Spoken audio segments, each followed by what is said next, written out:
Can you define a sales strategy in a few sentences? Like we talk about sales and, thinking about how we approach sales, but how do you, when you're getting on with a client, make sure that the baseline understanding is clear with all parties?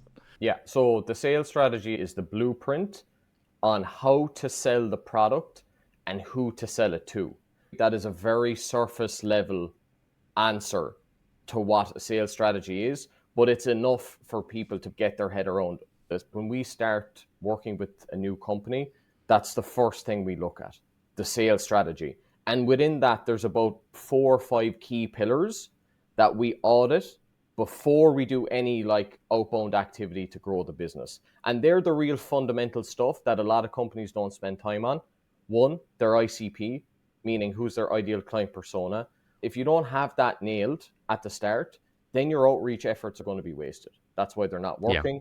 Then what we'll do is help them map out their unique selling points, essentially help them make a sales argument for why their ideal clients should choose them, This right? persona Um, needs these things, needs these problems solved. yes, and then the cherry on top is the strategic approach of how we're going to deliver our messaging to this specific market.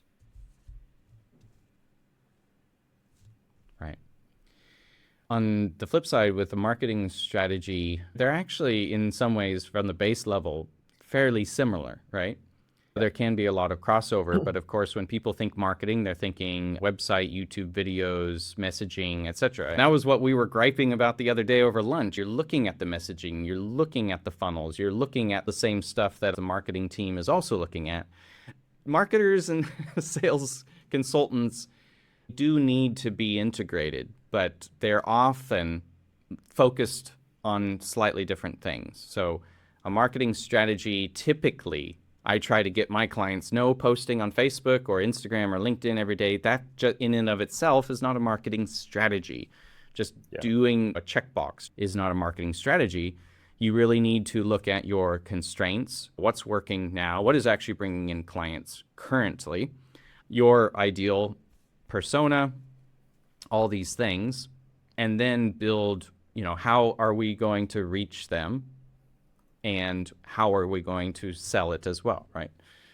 And then after you have looked at that audit, built that very key fundamental short strategy, then you can figure out, okay, and then what, then it kind of is more typical marketing. What channels then make sense to support this strategy? Then what tactics then make sense in those channels to support this strategy? So that's kind of how I define a marketing strategy as well, right?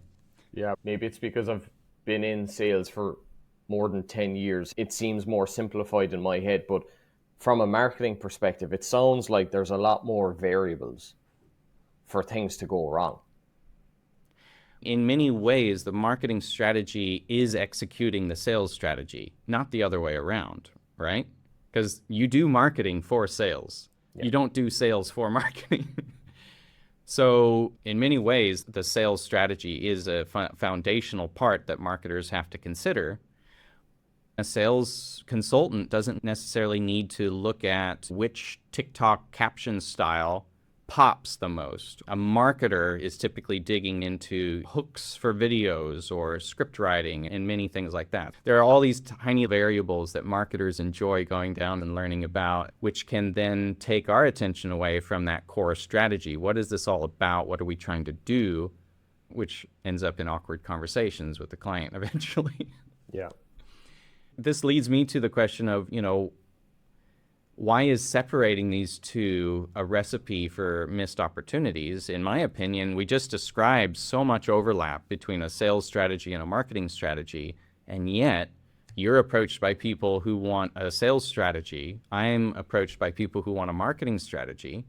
Why is it that a business owner isn't saying, I need a combined, integrated sales and marketing strategy in one go?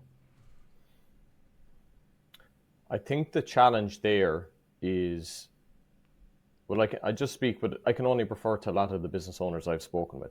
I don't think they have that context to have that perspective.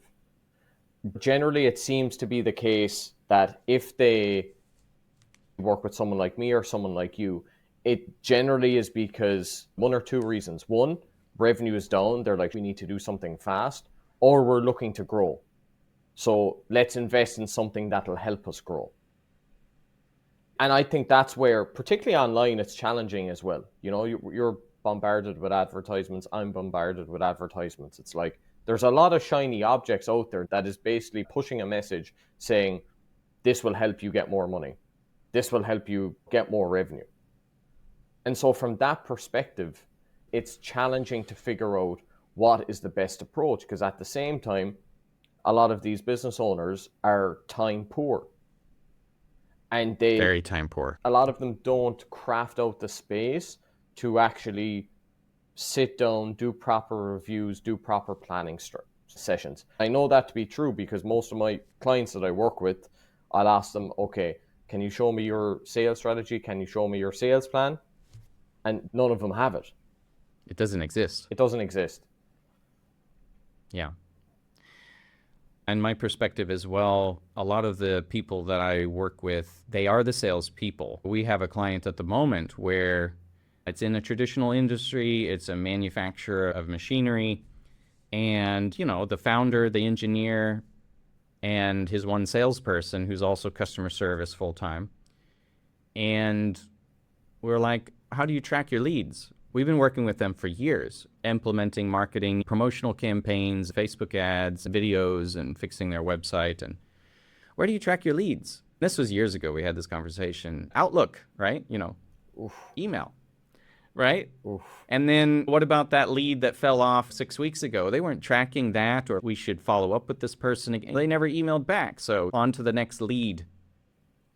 We worked with them as a marketing team. We're like, hey, we know what to do here because we've helped implement CRMs and support sales teams like that before. But you guys are the salespeople. Here's something called HubSpot, or here's something called Pipedrive. And it was a disaster because the sales team didn't really see the problem with the way they were doing things. And just asking the marketing team, keep doing your marketing, leave us salespeople alone. They almost took a front at it when we were saying, hey, I think we need to look at your sales process here. Did they have a sales manager? They have a salesperson who's also customer service, part-time.